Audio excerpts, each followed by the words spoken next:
Tonight, Australians on board a US submarine as it torpedoes an Iranian warship. High emotion as the first flight out of Dubai lands in Australia. Plus, we're live to rallies on the Gold Coast as the Iranian women's team takes on the Matildas. Cyclone fears ease, but much of Queensland tonight on flood watch. A runaway truck wipes out cars and caravans on the Sunshine Coast. Breast cancer game changer, the new high-tech tool improving detection. And more than a jingle, how a long-running sun safety campaign has been a lifesaver for children. This is 9 News Queensland with Melissa Downs and Joel Dry. Good evening. For the first time since World War II, the United States has launched a torpedo to sink an enemy warship, attacking an Iranian vessel off Sri Lanka's coast, killing 87 people, leaving 32 survivors. It's a dramatic escalation of America's pursuit of the Iranian Navy as their foreign minister declares America will bitterly regret the precedent it set. Europe correspondent Mimi Becker begins our coverage from Tel Aviv. Modern warfare through the eyes of a periscope. The IRIS Dina warship locked in, then in pieces. A quiet death followed by a loud victory lap. They are toast, and they know it. 9 News can reveal there were 2 Australians on board the US submarine that launched the hit. The IRIS Dina is the largest of more than 20 ships from the Iranian regime that US forces have struck, all sunk. And the Pentagon claims Iran's ballistic missile strikes are down 86% from the first day of fighting. America is winning, decisively, devastatingly, and without mercy. Somebody said, on a scale of 10, where would you rate it? I said about a 15. The Commander-in-Chief doubling down, maintaining that the US had 2 weeks to destroy a nuclear threat. When crazy people have nuclear weapons, bad things happen. Israel continued its air offensive in Tehran. Those who can flee through neighbouring Armenia. Everybody in Iran, they are afraid. They are so brave. They want to end this regime. Suran Edgar's sister is in Tehran. Overnight, she sent him a very emotional voice note, saying the attacks were non-stop and very close to where she lives. She told me not to let her daughter return to Iran because it's simply too dangerous right now for them. In Lebanon, the IDF took aim at what it says were Hezbollah targets in Beirut and deployed troops in the south. In a matter of hours, tens of thousands were uprooted. Families left behind their homes, all their belongings and their sense of normalcy. The displaced spending the night in public squares or seeking shelter in empty schools. This war continues to bleed over borders.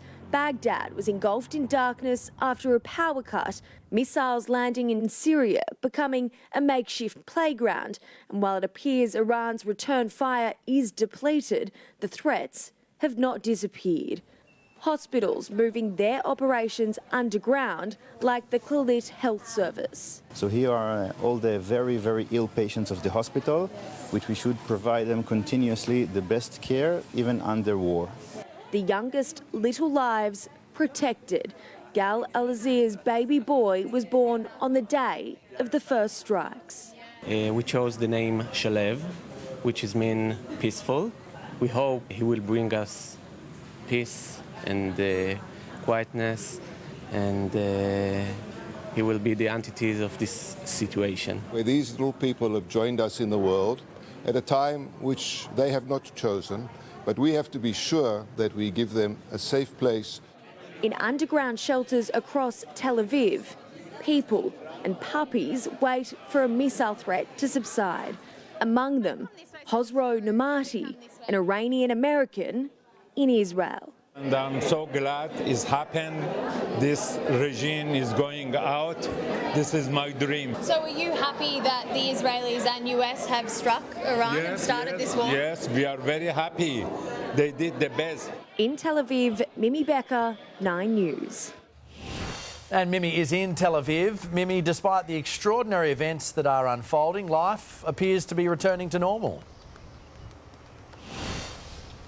Joel, it'll be a slow process. Schools will remain closed, but people will soon be allowed to gather in groups of up to 50 people, and people will also be allowed to return to work if it's in a protected environment. This is perhaps a sign that Israel is happy with its place in this conflict at the moment, despite Iran warning there will be repercussions after that torpedo attack. The IDF has said this morning it's already launched another wave of missiles towards Tehran. Melissa? Mimi, thank you.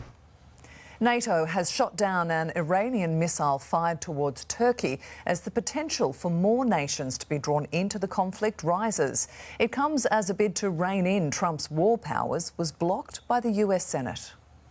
The Iran war spreading to a NATO nation. A ballistic missile fired by the Islamic regime downed by the alliance's air defences just before entering Turkish airspace. The retaliation as Donald Trump's campaign carries on, and it could now last for 8 weeks.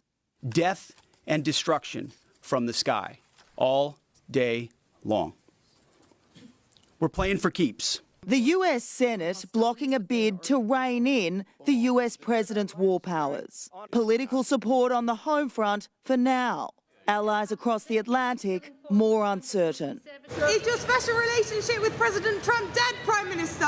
The British Prime Minister lashed by Trump, who claimed a lack of cooperation. This is not Winston Churchill that we're dealing with. Hanging on to President Trump's latest words is not the special relationship.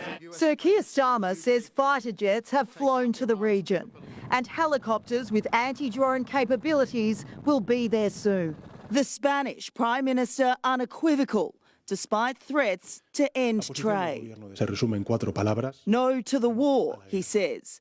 23 years ago, another US administration dragged us into a war in the Middle East. Those words not clear enough for the White House. And it's my understanding over the past several hours they've agreed to cooperate with the US military. The Spanish foreign minister says that's not true. The German army also won't be participating in the war.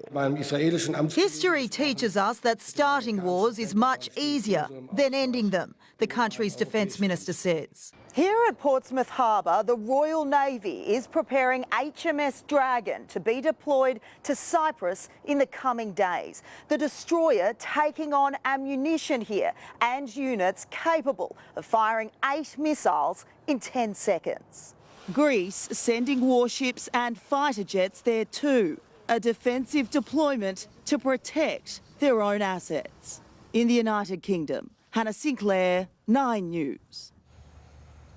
They've waited for days and finally Australians stranded in the Middle East have escaped the conflict zone and arrived back on home soil. The first flight out of Dubai had 200 people on board, with another 3 planes still to come, one due this evening. A wartime evacuation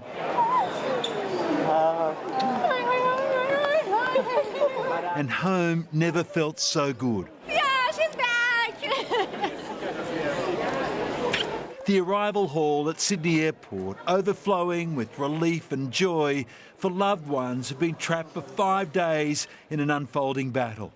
I'm worried about her to get back home, and that's it. In our family, it's the happiest days in our life, exactly. having her back. The lucky 200 people were on the first repatriation flight out of Dubai to Australia. 14 Super Sydney Tower, good evening and welcome back. It has been a moment. Thanks to Emirates for getting us home on this flight. What was touchdown? Everyone was cheering and clapping. Quite emotional, yeah, glad to be home. And that's understandable. It was as if everyone had their own story of being caught up in a war. The booms and the booms, the sirens went off, and you look in the sky and all these missiles, the fiery trails are coming, and everybody starts freaking. Professional tennis player James McCabe was in the middle of a match. Yesterday, a drone hit probably 10 minutes from where we were playing, and the oil factory was going up in smoke and we were right next to it, so it was a bit scary. A group of students from Sydney's Barker College were en route to Turkey for a robotics competition. Some of them have seen some things that we need to talk to them a bit about, some debriefing. We'll do that But in the meantime, we just rejoice that they're home safe. For Philip Vins, the fear factor haunted him to the end. There were still explosions happening around 10 p.m. as we actually get into the airport. Mum, how are you feeling as well? Oh, I'm so relieved. I'm so happy to have him home. And there were Americans and Canadians on board, so desperate to get out, it didn't matter where they ended up. I kept booking flights. This one actually went through, so thank you, Australia. But for some, it came at a huge cost. More than $100,000 to get back home. The US, yeah. We're not done yet. And as many watched the war play out from their hotel rooms or on the streets, they marvelled at the UAE's defence system. They were really good, like they intercepted a lot, and like as scary as it is, like you somewhat felt like safe in a way. Last night's scenes are expected to be repeated here this evening as another repatriation flight is bound for Sydney. An Operation Bring Them Home is cranking up. At least 2 more plane loads tomorrow, including one to Melbourne. And it was just in time for bride-to-be Alessandra Fiscaldo. Mixture of emotions. We felt quite safe overall, but we're getting married next week, so finally we can make that wedding. Damien Ryan, 9 News. As the Middle East conflict escalates, the US and Gulf allies could run short of air defence interceptors. With Iran's production far outstripping Western resupply, the region's protective shield is rapidly nearing breaking point. Various systems, the US Patriot and THAAD systems, and Israel's Iron Dome have provided a defensive shield from Iranian missile attacks around the Gulf. It's been likened to hitting a bullet with a bullet, except the missiles are faster than any bullet. And it's 85 to 90% effective, although debris from missiles shot down can still be deadly. But just days into the war, air defence stocks are running low. It's estimated the US has been burning through a year's supply of THAAD missiles every 12 to 18 hours. US Secretary of State Marco Rubio said Iran was producing more than 100 ballistic missiles a month. That's 10 times the number of interceptor missiles the US can build. And it's expensive. A suicide drone can cost Iran $25,000 to make. A Patriot missile to take it out, $4 million. A military doctrine says 2 defensive missiles are fired to ensure the attack is neutralised. It's been likened to using a Lamborghini to stop a lawnmower. Donald Trump claims the US has an endless supply of munitions, yet America has started moving air defence systems from Asia to the Middle East. That's why it's targeting Iranian launch systems, as missile experts say the UAE and Qatar could run out of stocks within days. Iranian Queenslanders have rallied on the Gold Coast ahead of their side's Asian Cup match against Iran. Live to Lily Greer outside Robina Stadium, Lily, organisers are speaking out on behalf of the players. Yeah, that's right, Joel, for the sellout crowd of Matilda's fans that are right now pouring into Cbus Super Stadium. What they cannot miss is this huge crowd of Iranian Queenslanders gathering in quite big numbers to have their voices heard. They are loud, they are proud of where they come from. I'll tell you a bit about what we've seen here this afternoon. We've got flags, we've got photos down the front here of people that these protesters say were killed by the Islamic regime. We've heard chants of Aussie, Aussie, Aussie, oi, oi, oi. We've also heard protesters sing the YMCA, which is a song that you usually hear at Donald Trump's rallies, where they have got placards of the US president. And they tell me that this protest, this demonstration, was always planned for this evening, but recent events over in their homeland has made this all the more meaningful. They are here speaking out for those female athletes, for Iran's women's football team, who they say have been quite heavily monitored and controlled since arriving in Australia. And that's why we are here to support Iranian girls and stand against, oppression of the Islamic regime. As you can see, this is a peaceful protest. They have permission from Queensland Police to be on the ground here, but nevertheless, Melissa, there are quite a lot of police here just keeping an eye on things. And then, of course, all eyes will be on what happens inside the stadium to see if there are any other forms of silent protest here tonight. Melissa, a lot of people call football the world's game, and this is certainly very reflective of what's happening in our world at the moment. So true, Lily, thank you. To other news, and a massive chunk of Queensland is tonight on flood watch as a tropical low looms off the coast. Cyclone fears are easing, but the Weather Bureau warns daily rainfall totals could tip 350 millimetres in some parts, and the southeast won't be spared. As Birdsville is swamped by an inland sea, there are swiftwater rescues of the stockman's kind. This calf is one of the lucky ones, pulled from the flood. So far, 95,000 others haven't survived this wet season.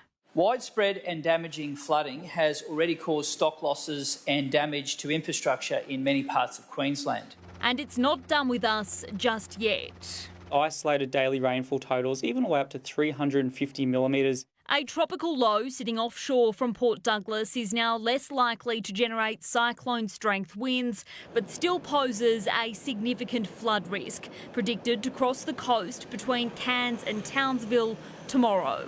Cassowary Coast seems to have had the most amount of rain leading into this event. Having said that, Douglas Shire and Wudjil are getting a fair bit of rain now, so it's an unusual combination of systems. While we often think of tropical cyclones as the worst conditions being right near that crossing location, in this case being a disorganised tropical low, that's not necessarily the case. Tonight, a sizable slice of the state falls under flood watch or warning alerts. And it's quite possible over the weekend they'll expand to capture the southeast too, as what's left of the tropical low is scattered across Queensland. We could see some localised heavy falls through that part of the state as well. So, really this could be quite a broad system and there is a lot of uncertainty. What we do know are that these weather events are unpredictable. So it's about being prepared as much as you can be. Abby Guerin, 9 News. And straight to weather expert Garry Youngberry now. Gaz, showers are starting to push onto the coast tonight. Oh, they certainly are, Joel. Here on the Gold Coast, in about last 30 minutes, probably an hour or so will go up around the Sunshine Coast. They will increase overnight and tomorrow. The heaviest falls for the southeast will be Sunday and even extending into Monday. Let's look at the radar now. This is from about midday today. You can see the band of showers pushing in towards the coast. A few millimetres up around the Sunshine Coast, just starting to accumulate now on the Gold Coast. It will increase overnight. We're in for a few wet days. I'll check your temperatures, local forecast, not too far away. See you then. Thanks, Garry. A snorkeler has been flown to hospital after a shark attack on the Great Barrier Reef. The man in his 50s was snorkelling off Lady Elliot Island just after 8 this morning when he was bitten on the elbow. He was treated for a deep laceration on his arm and puncture wounds to his hand and abdomen. The island is now being monitored. It's not known what type of shark it was.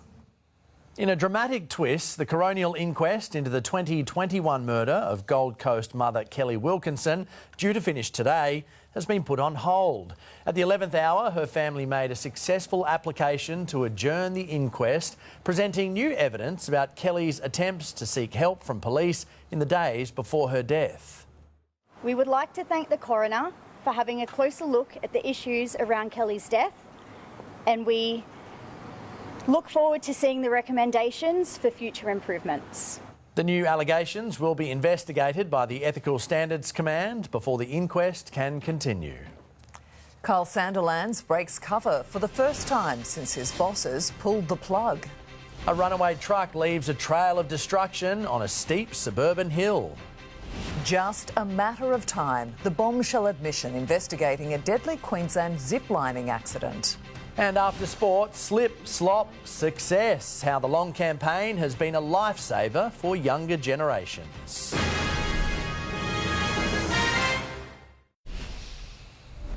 Kyle Sandilands has broken his silence following his high-profile radio breakup with Jackie O. Henderson, briefly responding to questions over his future outside his luxury Sydney home. Do you think you and Jackie can fix this at all? Have you been able to speak to Jackie, Kyle? Are you confident you can rectify the situation, Kyle? Is this curtains, Kyle? Kiss FM suspended the shock jock for serious misconduct after Jackie O told the station she could no longer work with him. A scene of carnage on the Sunshine Coast after a runaway truck smashed into nearly a dozen cars and a caravan. Witnesses say it lost its brakes on a steep hill, rolling backwards off a retaining wall. Car chaos at Alexandra Headland. Utes sent flying onto front lawns, SUVs crumpled and a caravan wiped out. That one got smashed good. The early morning smash caused by this runaway truck that ended up sliding down a service road retaining wall. So something's happened way up there. Has come careening down the street. I've never heard noise like it.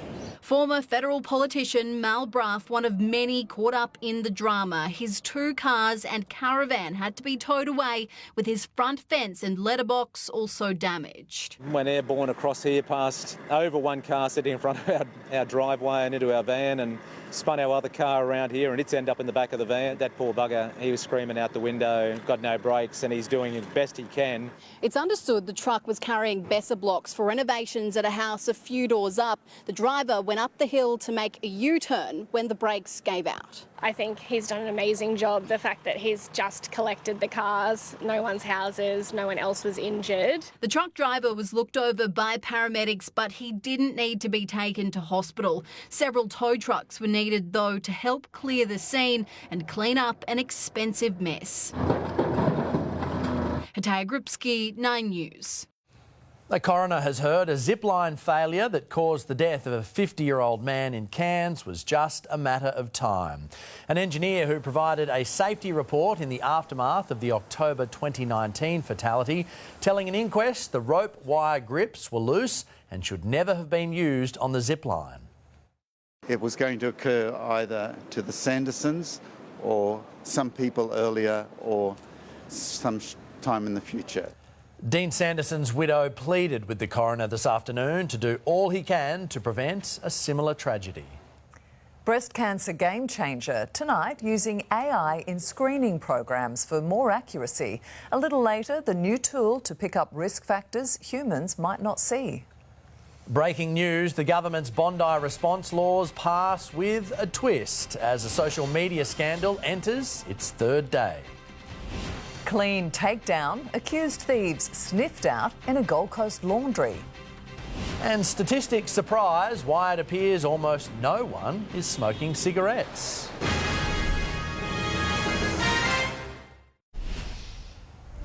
Sniffing out bandits hiding in a laundry, a police dog has led officers to 2 wanted teenagers at Bundall on the Gold Coast. They ran off after being pulled over in a stolen car. Water Police arriving as backup to help with the arrest. Another teen who was in the stolen car was also handcuffed. The trio's now facing a string of serious charges, including unlawful use of a motor vehicle. Parliament has passed the government's legislative response to the Bondi terror attack after cutting short debate over its impacts on freedom of speech. There was, however, plenty of time for another round of attacks on embattled Cairns MP Michael Healy. Day 3 and the gift to government keeps on giving. And on the front bench remains someone whose position is untenable. Cartoons, comments and videos posted by Michael Healy, denounced by Jewish leaders, but not by the Leader of the Opposition. And he hasn't held the member for Cairns accountable. Despite the fact a British Labor candidate was suspended, in part for sharing the same cartoon Healy shared. And yet the opposition leader Miles will not kick the member for Cairns for sharing exactly the same post. At one point, it appeared as though he was going to make a statement, then nothing. 9 News understands he has spoken to Jewish leaders and will meet them in person. That he wants to walk. I hear he's spending more time on Seek than he is on Facebook at the moment. The Healy files have been slowly and strategically rolled out as a sideshow to the main event. The government shining a light on his Facebook faux pas while wanting a quick and quiet passage for its hate speech laws. It's been completely shambolic from the government. They have just tried to gag parliamentarians from talking about a bill that will criminalise speech. Despite the fact late changes were made to that particular element of the bill earlier in the week. The 2 phrases being outlawed now written into law, and special powers for the Attorney-General to add more removed. Now we've done a lot of work on it. Why the change in stance? The Premier and his deputy tight-lipped as to what triggered the changes. Deputy Premier, why the lack of clarity on why these changes have been made? Straight to Reece D'Alessandro. Reece, the laws have just passed, but not without controversy.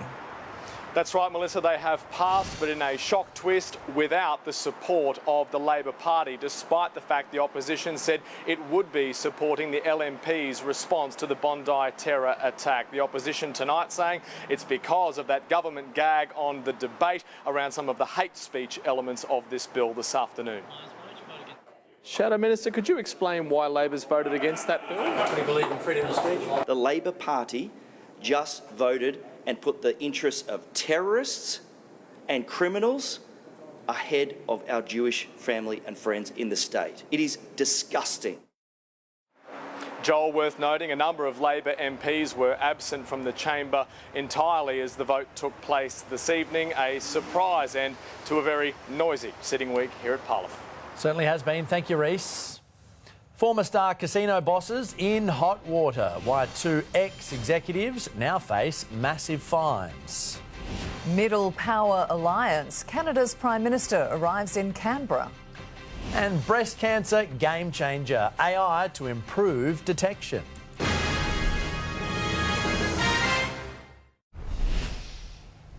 There was a modest rally on the share market today following yesterday's brutal drop. Here's finance editor Chris Kohler.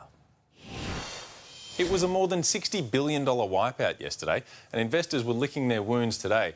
Our market managing to rebound just 39 points. Major stocks were mixed. BHP lost ground after paying out its dividend, and the Australian dollar is back above 70 US cents, but slipped overall today. But attention was on new household spending data, which showed a pretty slow January. Money was flowing towards essentials like health and away from things like furniture. But the most interesting part was the official data on cigarette sales. Here's what it looks like, but economists don't believe it.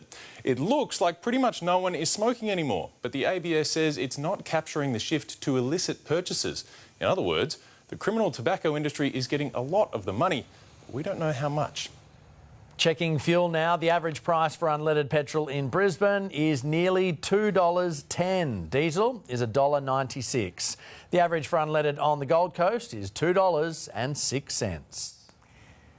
Amidst global uncertainty, Canada's Prime Minister has arrived in Canberra to forge a middle power alliance. Following a historic address to Parliament, Mark Carney and Anthony Albanese penned a critical minerals deal and vowed to deepen ties on AI and defence. Weapons of war at a time of unrest. Canada's Prime Minister given a welcome fit for a president as he questions whether the president is fit for the alliance.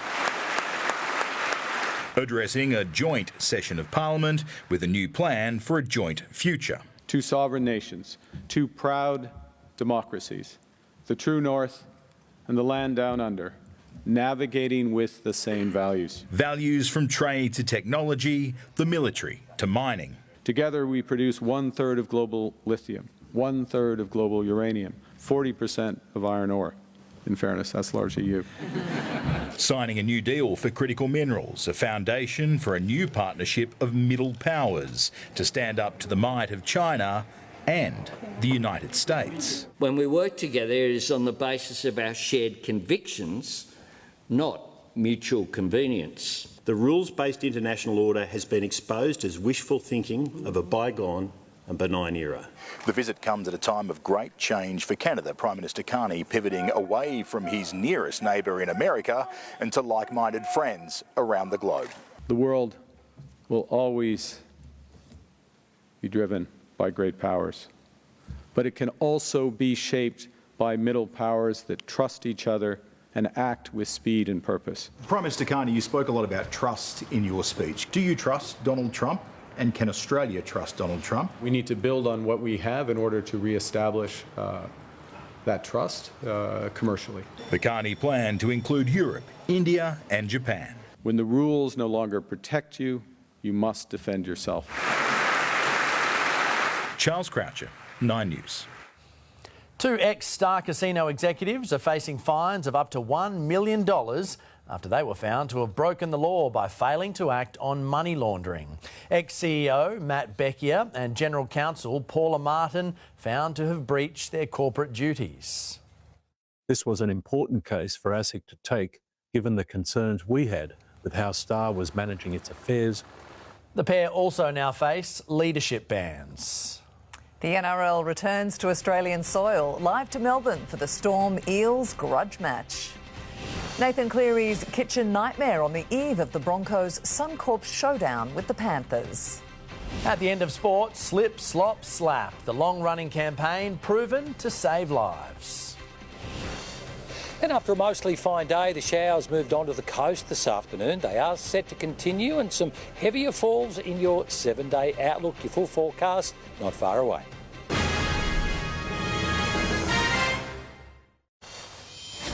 Good evening. Michael Maguire is playing mind games ahead of the Broncos NRL season opener, refusing to confirm whether Ben Hunt will start or come off the bench against the Panthers, while Nathan Cleary has suffered a major setback ahead of tomorrow night's showdown at Suncorp Stadium. A kitchen nightmare for Nathan Cleary to clean up before flying to Brisbane, the roof of his house caving in on the eve of the Panthers' battle with the Broncos, who are doing all they can to keep a lid on back-to-back premiership expectations. We're at a new season now, like everyone's starting at zero. The reigning champions already given a stark reminder, Brisbane's World Club Challenge defeat a wake-up call. Oh, look, it was a good reminder. It was definitely a reminder around what the game brings you. You know, you've got to make sure that your head's right in it, and not to say that the players weren't, but we didn't hit the mark in that game. Michael Maguire confident Payne Haas's decision to leave at season's end won't unravel the Broncos' premiership defence. He's obviously got visions of where he wants to go, but one thing he has at the moment, he's very dialed into what we're doing here because, he loves playing with this team. He does love the club. Sometimes change just happens in your life. Maguire also opening up on his pursuit of Origin prop Mitch Barnett to replace Haas. Yeah, I met with him. He's got great character and obviously my style of player, and in time, I don't know. I sort of tend to leave that part to the front office, but he's my style of player. Matthew Simbicas, 9 News. Herbie Farnworth admits it was bittersweet seeing the Broncos win a premiership so soon after leaving the club, but the Dolphins Santa isn't having any second thoughts about his switch, instead reinvigorated by reuniting with 2 former Broncos teammates this year. Herbie Farnworth could be excused for having regrets about relocating to Redcliffe, seeing the Broncos achieve premiership success so soon after he left the club. So obviously it's a bittersweet one. Like you think, if I stay, would I have a comp there? But I fully believe in what we can do as a team with the Dolphins. I think we've got a great squad this year, and last year was the Broncos' time, but hopefully this year is ours. That belief strengthened with a fired-up Thomas Flegler finally overcoming a debilitating shoulder injury. The training he's been doing is still pretty brutal, so it's not like he's been relaxing for 2 years. He's been doing conditioning and strength training, and I've been getting flogged really for about 2 years there. So he's been working very, very hard, and he's back now. He's very, very hungry. Flegler and Farnworth now form a trio of former Broncos in Finland, joined by Selwyn Cobbo, who's out to resurrect his NRL career in 2026. Me and Cobbo are good mates, so I've obviously known him a long time at the Bronx. Watched him come through there, and he's probably grown up a little bit from there when he came in. Been more confident now and speaks a lot more, so it's nice to have him over. The Dolphins were on track to secure a maiden finals appearance last season until Farnworth's hamstring injury derailed their campaign, fading to a heartbreaking 9th place finish. We've got a real increase in depth in our squad this year that's obviously we've been lacking the past couple of years there, so we'd like to think that we've got the team now to sort of make that next step into the 8 and hopefully the 4. Michaela Sorby, 9 News. Well, after spending the week fighting a legal battle over Zach Lomax, tonight the Eels and Storm face off on the football field. Billy Slater joins us live from Melbourne now. Billy, the first match of the season on Aussie soil promises plenty of fireworks there tonight. That's right, Adam. If the Zach Lomax situation is anything to go by, there certainly will be some spice in tonight's match. But it's just good to have footy back on our screens, and both of these teams are in different spots. Obviously, the Melbourne Storm coming off that grand final loss, back-to-back grand final losses now. A few challenges that they face. No Pappenhausen, Nelson of Solomona, and also Eli Katoa. So some fresh faces in the Melbourne team, and they'll be looking to extend their round 1 success over the last 23 years. They're unbeaten in round 1. Parramatta, I thought they took some steps forward last year. I think they'll be looking to continue that growth. Some stars on show, a nice dry track down here at Amy Park. I think we can expect some pretty entertaining footy tonight. Thanks for that, Bill. Look forward to hearing you in commentary and can't wait for Origin when you're back up here in Queensland too. Well, a 196-centimetre lion cub is being unleashed on the AFL. Brisbane ruckman Zane Zakostelski named to make his AFL debut at the Gabba on Saturday. Not the only fresh face, though. Oscar Allen playing his first game for Brisbane and Kitty Coleman making his long-awaited return. And it comes as Charlie Cameron promises an even stronger Lions outfit in pursuit of a premiership three-peat.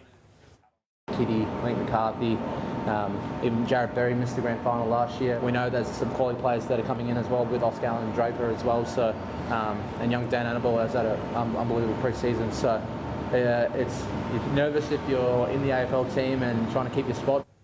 Cameron admitting last season was well below his usual standard, but believes he can still match it with the best forwards in the comp.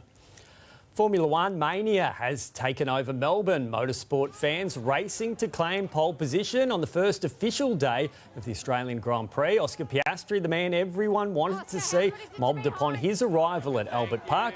Piastri and the rest of the F1 field hit the track tomorrow for the first of 2 practice sessions.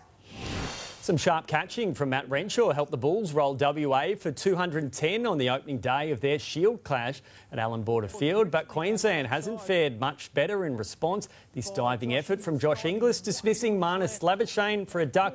The Bulls 3 for 37 at stumps as they battle to secure a spot in the Shield final. And the fastest century in tournament history has catapulted New Zealand into the final of the T20 World Cup. Finn Allen blasting an unbeaten 100 off just 33 balls in the Black Caps semi-final win over South Africa. New Zealand will meet the winner of tonight's clash between India and England in the decider. But Melissa and Joel, the focus for us tonight, Nine's Whitewater Sports Storm versus Eels. You bet. Thank you, AJ. We've all heard it. We can probably all sing along. And now the Slip Slop Slap campaign has been hailed a roaring success. A Queensland study revealing sun-smart children are now 4 times less likely to develop skin cancer. A slogan we know and trust. Slip, slop, slap. The Sun Safety campaign was created in 1981 with the help of Queensland researchers. Slip on a shirt, slop on sunscreen. The whole community knew that jingle. Now it's been scientifically proven to have had a positive influence. A QAMR Berghofer study tracking mole development in children under 12 between 1992 and 2016 found kids today are developing 50% fewer moles. This halving of mole count over that period projects into a 75% reduction in melanoma rate. Brisbane used to have the dubious distinction of being the world capital for melanoma. And if we can achieve this reduction, we can hand that title on to someone else. Now 43 years old, Kate and her twin brothers were among 4,000 participants in the study. My parents were very into Slip Slop Slap, and that was a big campaign that we had on TV. There are concerns with the rise in tanning culture in teens and young adults that sun safety may be slipping amongst the next generation. The study reinforces the importance of UV protection, especially in the early years of life. We have really good sun-smart schools. We have no hat, no play. It gets harder to do in high school and adolescence, so there's still work to be done there. Josephine Shannon, 9 News. Artificial intelligence saving lives. Tonight, the new tool to improve the detection of breast cancer in women. That breakthrough discovery just ahead. But first, Garry is back with a check on the weather. Gaz, you could really feel the humidity today. Oh, you certainly could, Joel. It's been rising all day. It made temperatures feel quite a few degrees warmer. Right now on the Gold Coast, we have 100% humidity because there's light rain falling. Your forecast next.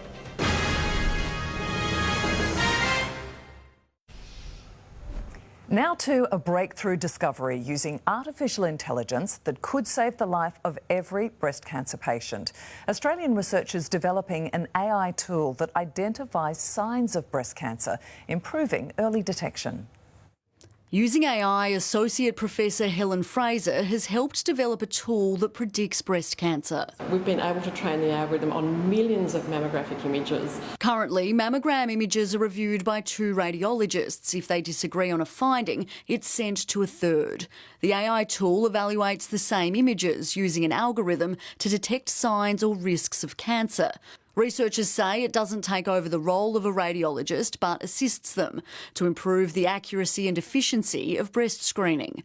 The technology has expanded to generate risk scores predicting a patient's likelihood of developing breast cancer within the next 4 years. 1 in 10 women that had a breast risk score in the top 2% went on to develop breast cancer in the next 4 years. When Jess Armstrong was diagnosed, she was 35 with no risk factors. If I didn't find my lump, I wouldn't have, gone into a screening program until I was, 5 years later. Along with researchers, she hopes this breakthrough could increase early detection. If that net can be broadened to, under 40s, the possibility to save so many more Australian lives from breast cancer is huge.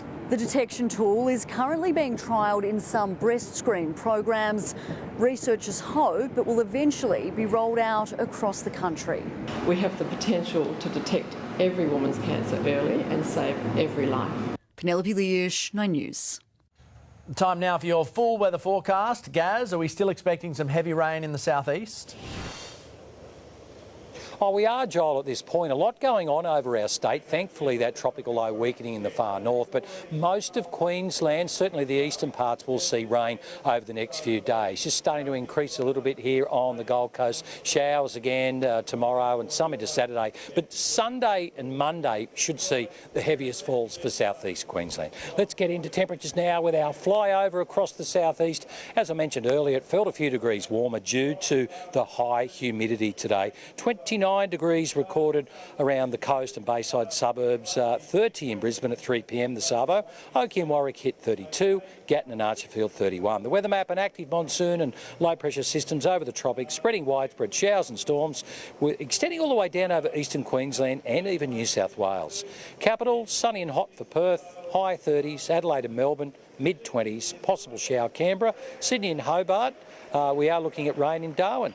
Returning to Queensland, very wet and windy for Cairns, extending down through Townsville. Still some heavy falls for Mackay with possible thunderstorms.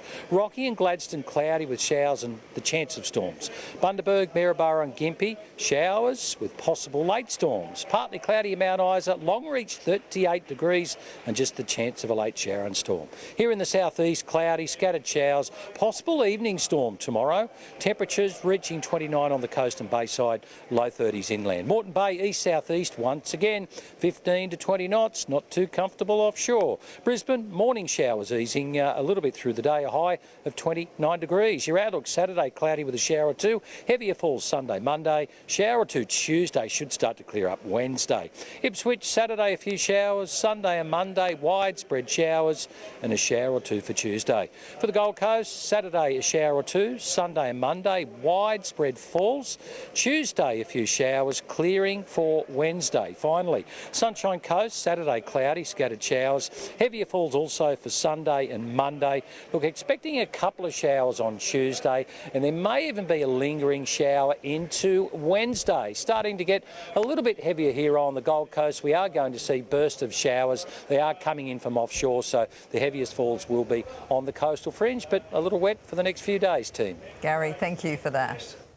And that is 9 News Queensland for this evening. Ali Langdon is next with a current affair. Thank you for your company from all of us here in the newsroom. Good night.